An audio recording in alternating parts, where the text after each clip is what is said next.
We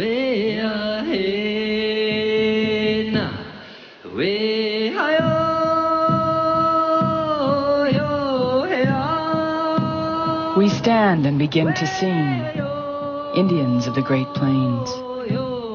This is our song.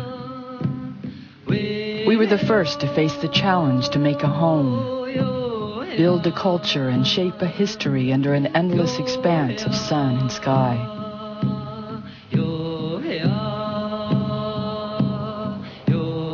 We came to love our freedom here, the rush of the wind and the drama of the night. We adapted and thrived.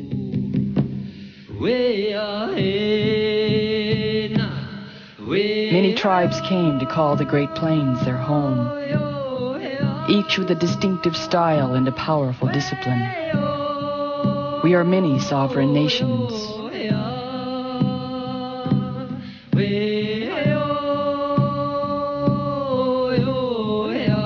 We honor the great mystery, and in return receive the power to endure. We are the Lakota, the people of the 7 council fires. The Cheyenne, who humbly call themselves our people. The Comanche, respected as the fierce lords of the southern plains. The Crow, the bird people. We are the Arapaho, the Skymen, and the Kiowa of the southern plains who worship the sun. The Omaha, who go against the wind. We are the Blackfeet, and the Gros Ventre, and we are many other tribes who make the plains their home.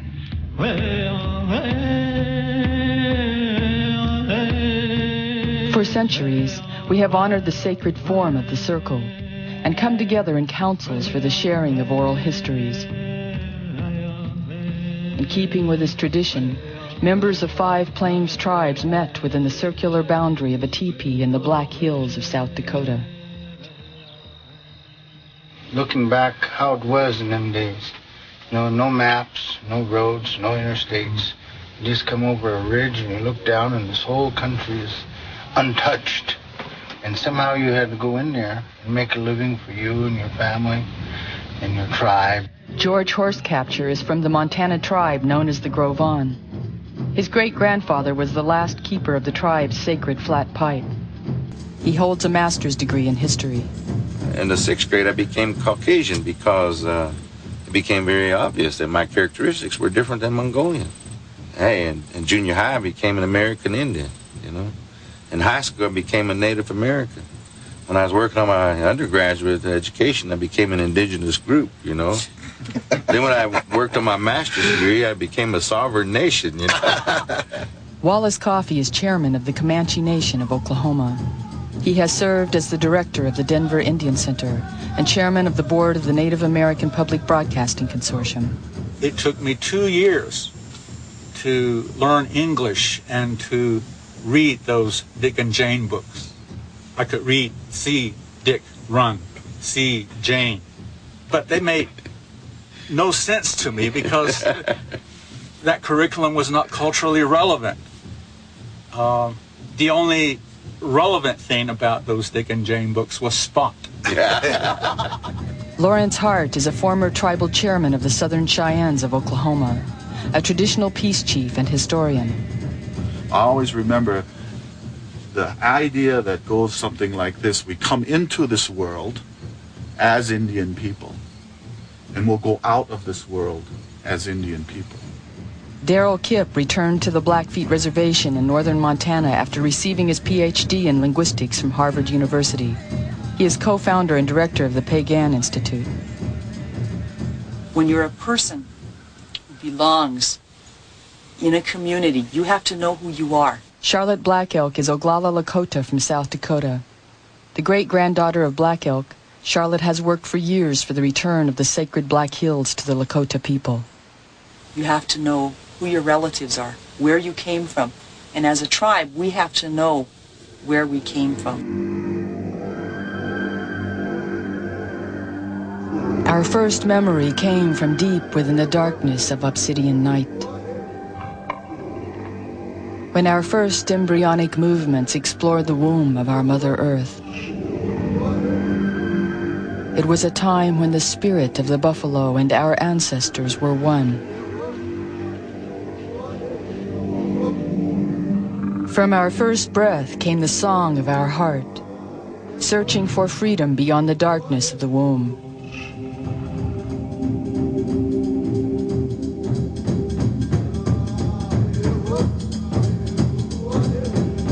As our mother heard our cries for release, she opened herself so that the buffalo people, our ancestors, could move out from Wind Cave onto the Earth's surface.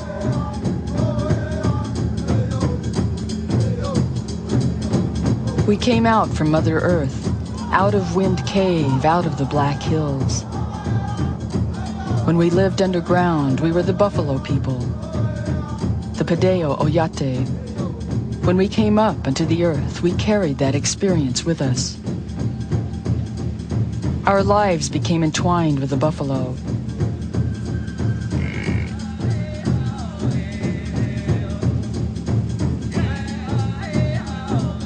These were times long before we acquired the horse, times when the dog was our closest helper in the animal world. Our earliest memories tell us of the hardships and discoveries of our ancestors' journey. We humbled ourselves in the presence of the landscape around us, so that visions would be given to us. Visions to teach us of all our relations and their meanings in our lives. The animals, the plants, rocks, and the rivers. Visions we have never forgotten. Memories we have kept alive.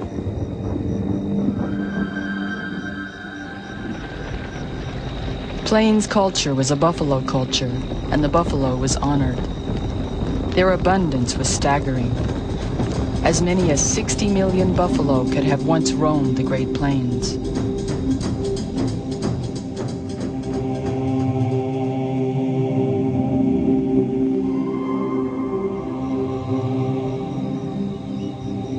The Blackfoot Confederacy and the Blackfeet Indians in particular used the buffalo for everything they needed. We took everything from the buffalo that the buffalo had. We used the horns for our spoons, our utensils. The skulls we used in our ceremonies. We took the brain and we used that to tan the hide. When we took off the hair, we used that in our pillows and in our balls. And then we used the bones for implements. We took the bone marrow and we mixed that with our dried meat. And so every single piece of the bison was utilized in one way or another.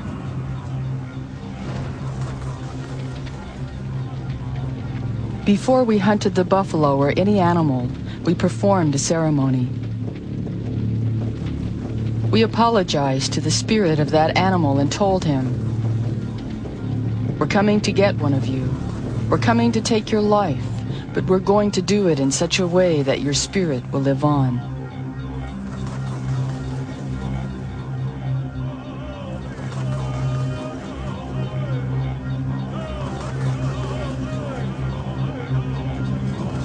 Our stories are still told of the buffalo and of the men who ran amongst them.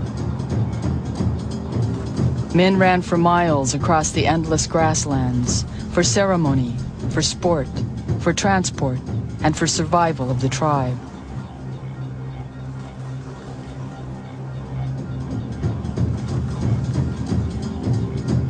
The two greatest men in the Blackfeet oral tradition was Red Man and Red Old Man. And what they were runners. The hero stories of them was they lured the buffalo. And they would go near a buffalo herd, and as the buffalo would get curious with them and begin to follow them, they would begin to run, and the buffalo would follow them. And they would run to this jump. And many times this would be an exceptionally long distance. And so their stamina, their endurance, their own perseverance would lead them to the jump and ultimately bring food and health and survival to the people.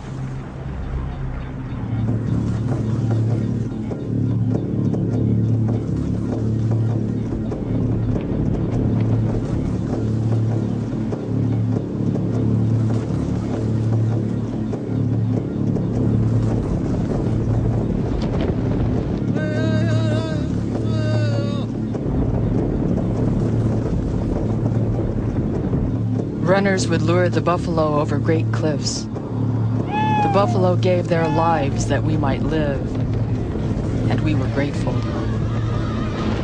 Hundreds at a time would sacrifice themselves, providing food and clothing for an entire year.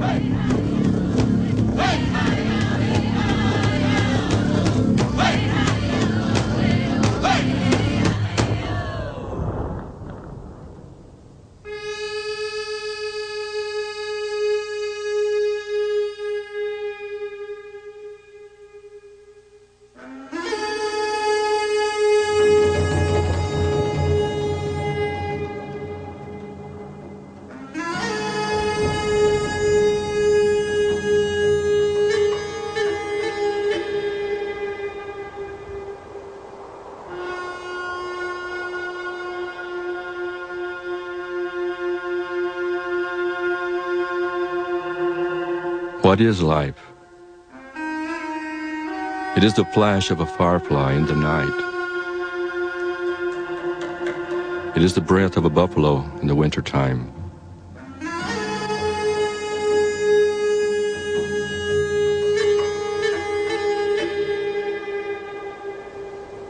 It is the little shadow that runs across the grass.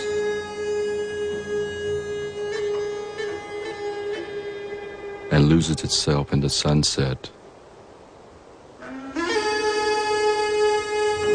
Crow feed.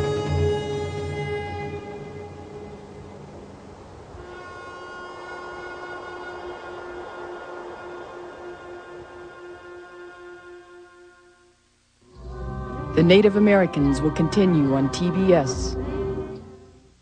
TBS presents the Environmental Media Awards. Join Maya Angelou, Mikhail Gorbachev, and your favorite celebrities for an extraordinary evening in Hollywood, celebrating the entertainment industry's concern for our planet. There's so many things you can do. I'm concerned about it all. I think we can do better. The Environmental Media Awards, televised for the first time ever. Sunday night, 11 Eastern. Exclusively on TBS. Now back to the Native Americans on TBS. In the old days, when we were a strong and happy people, all our power came to us from the sacred hoop of the nation. And so long as the hoop was unbroken, the people flourished. The flowering tree was the living center of the hoop, and the circle of the four quarters nourished it. The east gave peace and light. The south gave warmth. The west gave rain. And the north, with its cold and mighty wind, gave strength and endurance. Black elk. That whole era, that whole period of time of our history that we call the dog days. I think this is the period of time that America doesn't know about. And I think the special element of stories, histories from dog days is that it reflects our true history and that the true beginnings of our tribes are so much part of these stories. At that time, we relied on the domesticated dog as a source of helping us to move, but especially to hunt. They were able to be animals of burden, to serve us, and we have a very close, almost affectionate relationship to the dog. At the time of the dog, we were hunters and gatherers. There is other, really basic methodologies, activities that they still practice how to utilize the ability to relate to an animal whenever you want to hunt for a deer. But they had something that was really basic, and that was this language of the earth. Knowing the seasons and the directions and the winds, they were able to utilize that elements in a manner to have a strong relationship with it.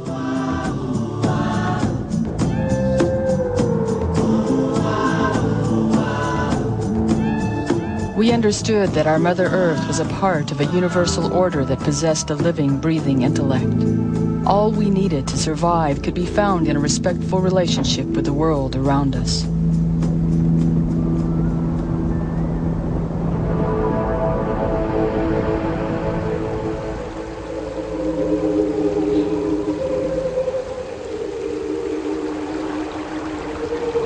Everything was possessed of personality, only differing from us in form. Knowledge was inherent in all things.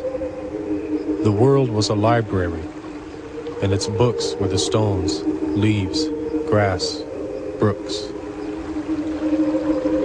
And the birds and animals that shared, alike with us, the storms and blessings of the earth. Luther Standing Bear. The earth has a heart, and her heart beats.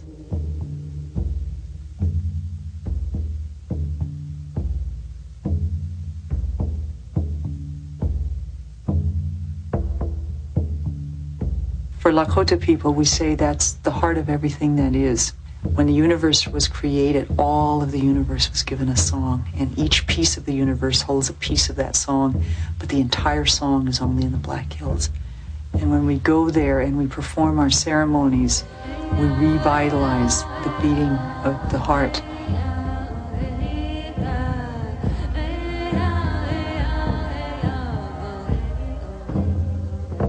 All of our teachings of relationship go back to the initial relationship with the earth, that the earth has 4 children.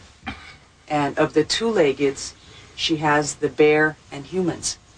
And so we not only have to behave responsibly with each other, but also with all the things that live, because they too are people, and they have a right to live, and they have a right to a good life, and we have to treat them respectfully. All our relations shared our origins, and they were our lifeline to survival. We observed them and emulated them, honored them and praised them. Their flesh became our flesh. Their spirit became our spirit.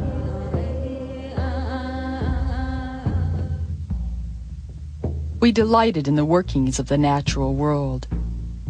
Nature was perfect in its complexity, its beauty and terror. We saw ourselves actively involved with the process of living.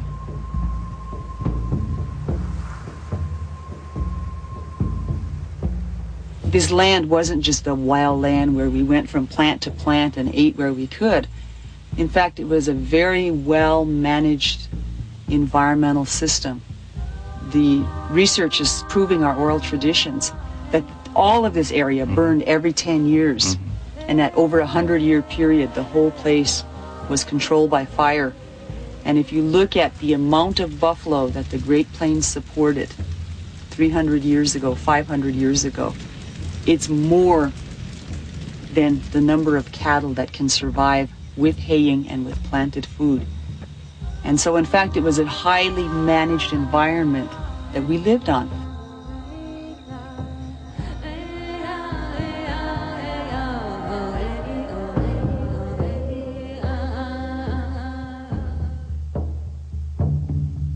In the early days, in order to survive, it had to be a cooperative effort. Very much so. An individual could not survive alone.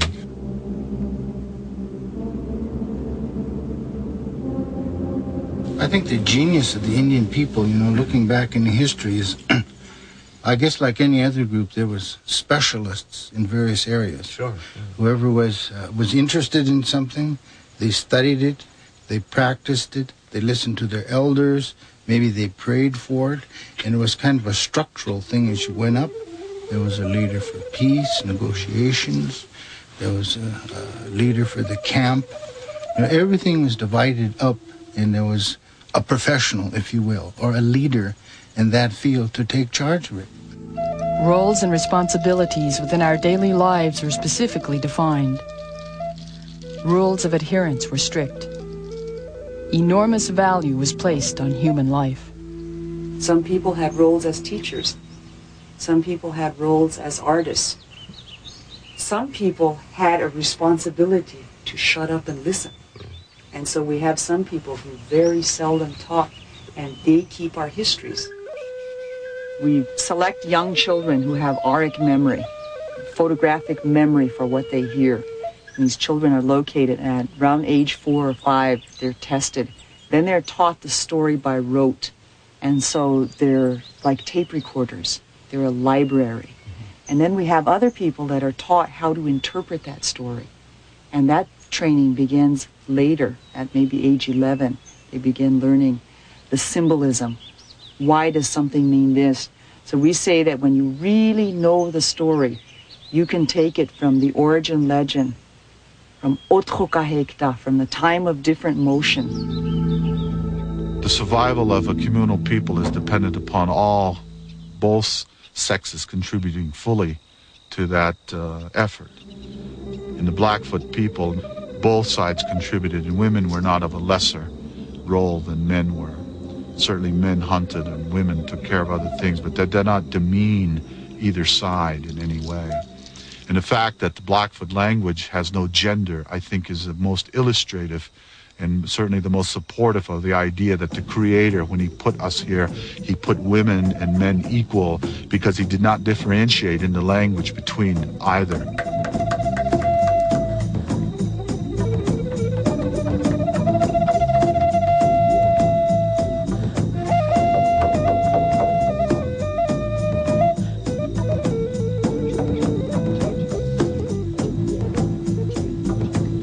For Lakota people, we have stories of when each society was brought into our people. Yeah. And they followed the Kid Fox society, the Tokala. The Kid Fox is low-moving. It makes an attack. It hunts in a pack. It knows when to fall back and regroup. Mean little animals. So our Tokala society based themselves around that. Mm-hmm. They were the war leaders.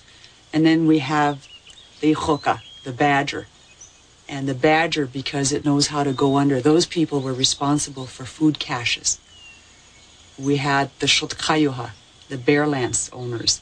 And those people were the ones who made the decision to sacrifice themselves so the rest of the camp could get away. Through the centuries, our ancestors developed concepts and customs of government and justice, founded on the notions that leaders were in positions of responsibility, not power, and that each and every voice must be heard. Councils representing all aspects of our society made decisions of a political or social nature, never forgetting the premise that no individual was greater or more important than the whole. This is the foundation for today's tribal governments. In the old days, there was no National Guard, no police force. There was no authoritative body that would come in from the outside, put down rules and govern everybody, all these little nations. So we had to build it up in our own tribe. We had to have societies for control. We had to have warriors to go out and defend the tribe, to make it continue. These warrior societies were kind of like the elite, that if you got to that point, that something had to be done because of the behavior of this individual was such, correction was necessary. So many times they would take that individual, if they were not behaving in an appropriate manner, these individuals were put into a position that would put their life on the line. One of the ways that the Native American peoples maintained peace and tranquility amongst themselves was they banished people. They banished their members that were unable to live in a compatible and cooperative way with their fellow tribesmen. You were banished. That was the worst thing that could happen to you, is to be banished from your own people. If you did something in Lakota society, you went on the hunt before it was time to go. You were told once. They come and slash your teepee, beat you up. The next time you did it, you were dead. Because the life of all the people was more important than the life of one person. Sometimes you have to weigh all kinds of circumstances. When that time comes and you make a decision, you have to be responsible for that decision. And because they didn't turn their back on the decision, whether it was right or wrong, but you made a decision based upon what would be in the best interest of the tribe. The words of wisdom, of myth and legend, often came to us to light the way in times of darkness. Sweet medicine was such a prophet for the Cheyennes. One of the teachings that comes to us from Mudze'ioe, from Sweet Medicine, is that even if you see your own son killed right in front of your teepee, you are to do nothing but to take your pipe and go sit and smoke.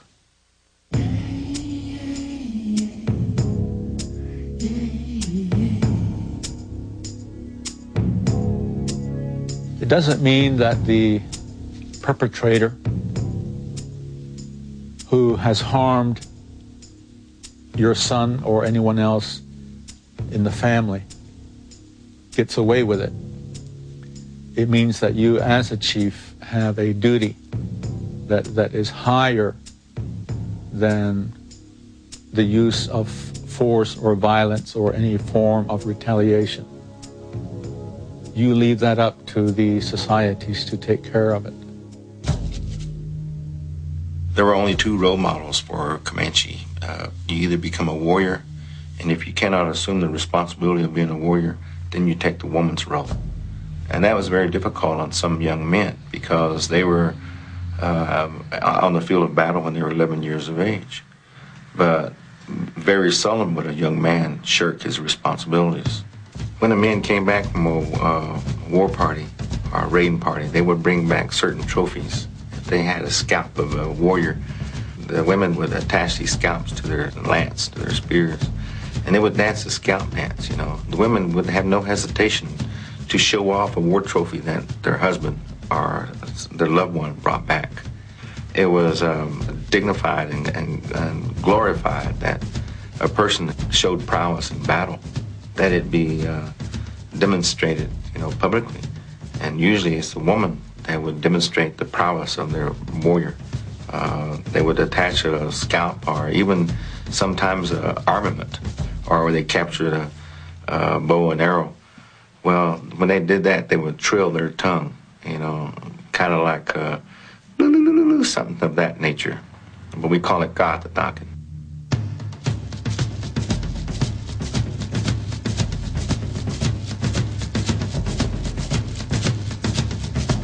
The woman of the east that lives in the morning star. Look down and bless our people. Look down and walk with our Mother Earth. The women are sacred, and we need their help. We need their compassion and we need their beauty so that the earth will be in balance. Grandmother, mother, sister,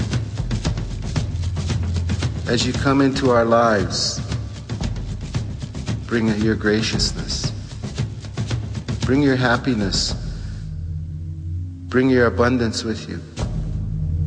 Ake wana oyape, Wia oyape tunka.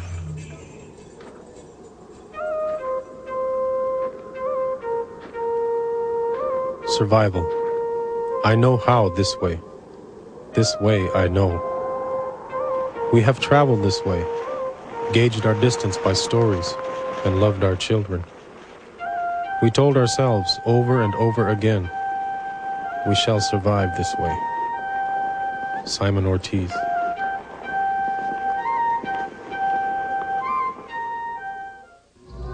The Native Americans will continue on TBS. Now back to the Native Americans on TBS.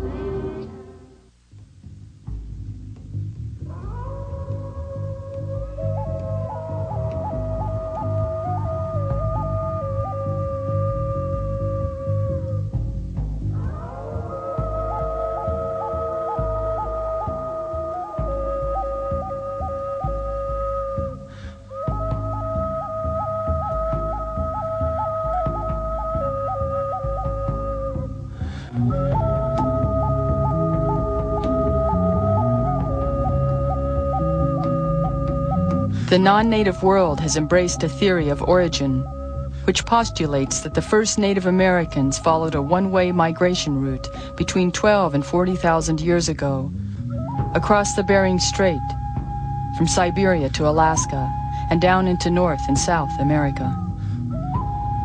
The so-called Bering Strait theory has done a lot of damage to us as Native peoples in that it has set in the minds of the American society that there's only one version of this entire land, when in reality we know that there's many versions, many stories of this area. From Lakota, we have a different viewpoint. We say that all life of humans as we know it started on this continent. We have stories of being sent out, going into South America, going into what's now Mexico, going back northward.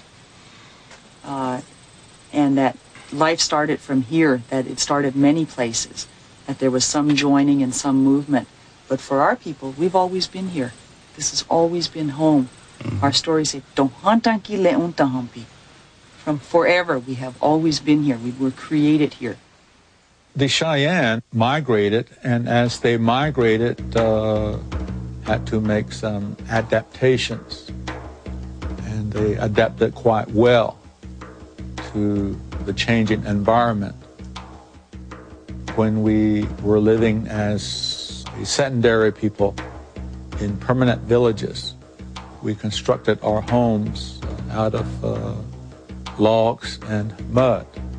Likely we did some cultural borrowing when we saw how other tribes built their homes. We borrowed from them. As our ancestors enlarged their world, they began to interact with other tribal communities. But each tribe has its own language or dialect. Through sign language, they were able to communicate with each other.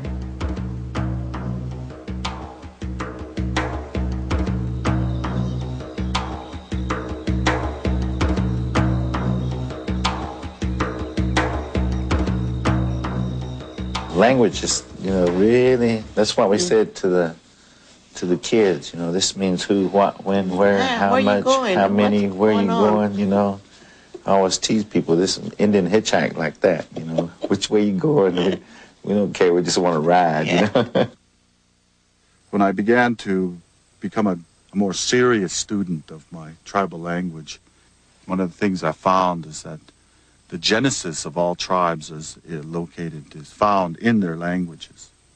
Ponokamita ke saxton ke amox pikanikwan ke pikaniaki. You cannot have a culture without language. Culture, all aspects of culture, and everything about a living group emanate from the power and the dynamics of their language. And the idea then is that if we lose our language, that we become a static culture. Then we must just hang on to the remnants and the artifacts of our culture, and we essentially then become a museum, or we live within a museum. We no longer have the dynamics to keep our cultures alive and growing and changing and evolving and bringing in new songs and new experiences and new revelations into our culture. So people that speak native languages, and if you're thinking in a native language, your concepts of time and space are radically different than they are in English. Your concepts of gender, your concepts of the world around you is constantly different. Very radically different. The Blackfoot language contains only two separations, the inanimate and the animate. So in the Native American languages, nothing can be dead. There is nothing dead. In English, we go into the forest, we see a tree laying on the ground, and we say, what is it? And they say, it's a dead tree. And right there, we put things into a category. Everything is dead around us. And the idea then is that if you can think in a language that doesn't have those kinds of dead connotations to it, that doesn't see things as being dead, but seeing them being alive, but only inert or inanimate, the idea is then is all things are alive. The world is alive around you. there's many stories that could be told with Indian art. And in trying to educate other people, if you come on and tell all the horror stories, the true horror stories that happen to Indians, often they turn off by guilt or denial, and they won't listen. But if you approach them with art, because most everybody sensible likes art, if you begin to teach with art, you just show it and you tell how symbolic some of the designs are and how meaningful the colors are and how difficult it was to do all of these things and the ingenuity that the people utilized to make them. Before you know it, they're into it and they appreciate it. And I believe there develops a relationship in understanding. They say, wow, this is super stuff, you know. And then they understand that Indians made it. It's beautiful. It was made by very skilled people. And therefore, these skilled people are Indians. So they get a new understanding of the Indian people.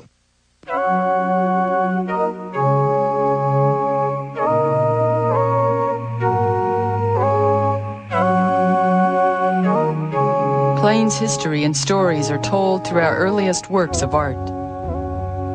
Some date back thousands of years. These mysterious symbols and designs are indelibly etched into the landscape.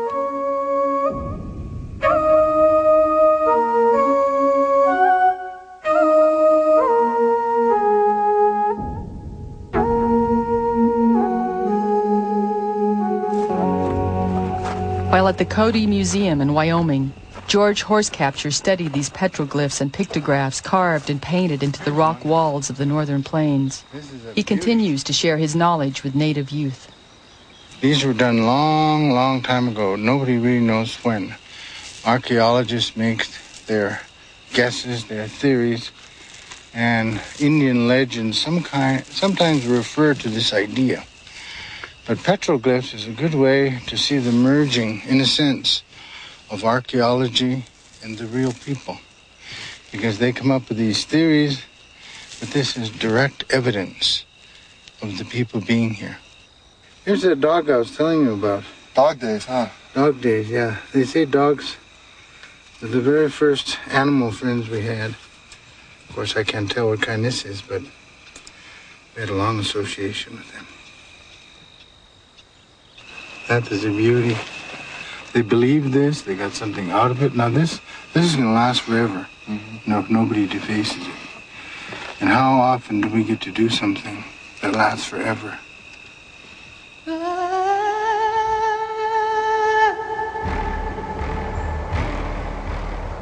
On Wyoming's Medicine Mountain is a circle of stones known as the Medicine Wheel. It has long perplexed non-native scientists. About 80 feet in diameter, it closely resembles the floor plan of sacred medicine lodges, which are aligned with star patterns. There you go.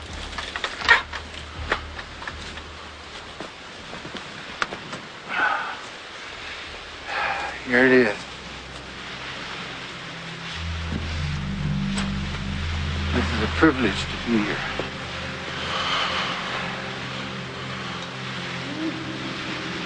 There's a number of such circles, but none with the grandeur and size as this one. We usually give a tobacco offering.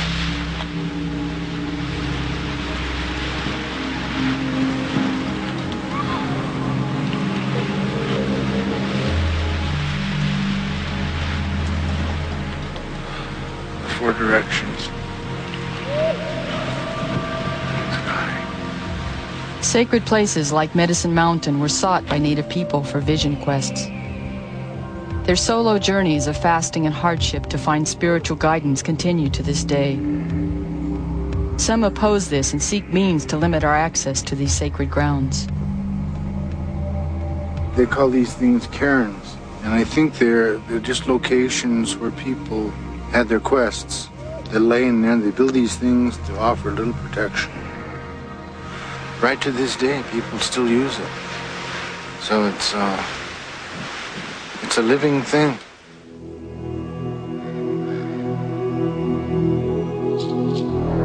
Our complex collective tribal views, essential to survival, had to be meticulously maintained from generation to generation. They were passed on through symbols, songs, and ceremonies. Many of our people are rediscovering them today.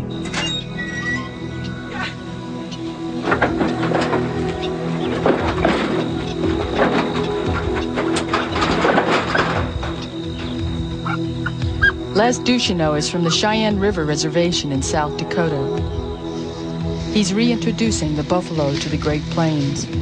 Reclaiming the legacy of the sacred relationship with them is an important step toward cultural survival.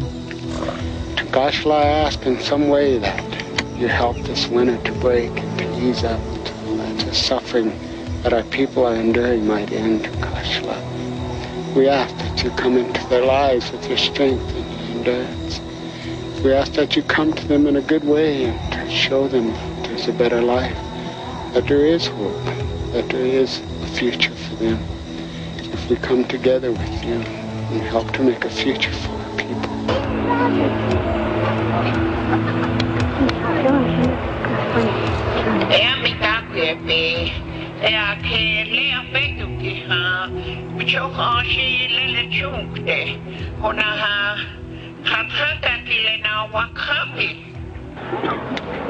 She said that this buffalo didn't die for nothing.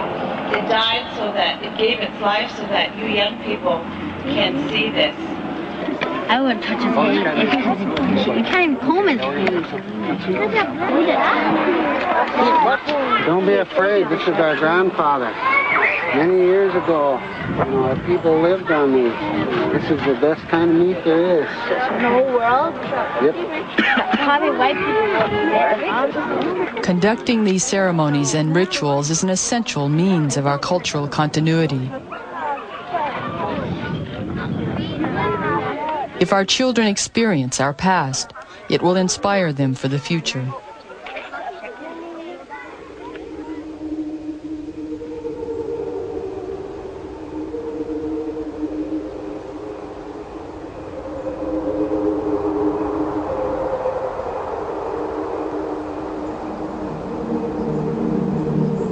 You look in a lifetime, you can lose your home, you can lose your car, you can lose your life, you can lose your children, but culture goes on and on. It doesn't have any life expectancy, and it will never deny you access. A person feels like they're down and out and their last, leg, well, they can get on their knees and give thanks. That's place their burdens in the good Lord's hands. I place my burden in your hands, good Lord. Pray that you will provide me with the direction and the wisdom I need in order to make things come together and work more positive for us. So that's what I like about culture. It doesn't wear out. It has no life expectancy. My folks tell me that when the teepee came to our Comanches, it was God-inspired.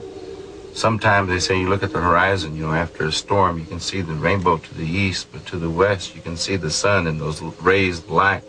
It's kind of like you can see that something's holding up this earth. And those rays of light here, they had to have something that would cloak the people. So whenever they looked at that, they said that this teepee, this lodge that we have, even the flaps are reaching out, say, ta'a pakavuni, look upon us in a good way. We're seeking blessings. And you look at our teepee, there's no nails in that church, not one nail, everything is structured in a manner. You've got buffalo hides that are the covering. You got these lodge poles that are here, and that stom that goes into the ground, that teepee, that tent stom is probably the most basic thing that holds our culture together. And we have to be like that tent stom. We have to be strong. Sometimes, we might bend, we may give, but we're still stable.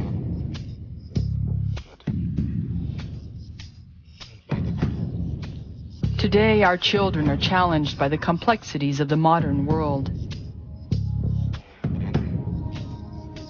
As we continue to reshape our cultures, it becomes increasingly apparent how priceless is our legacy and how imperative is its maintenance.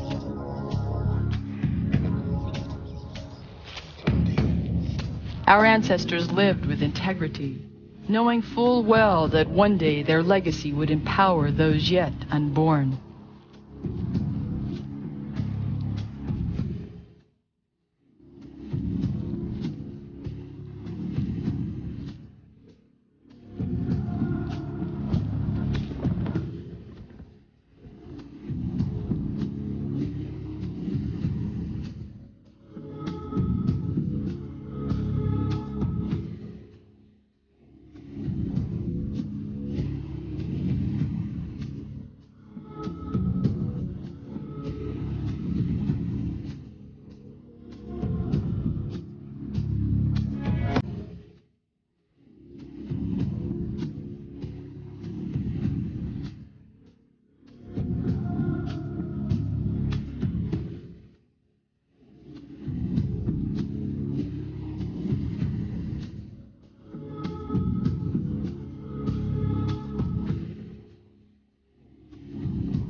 The Native Americans will continue on TBS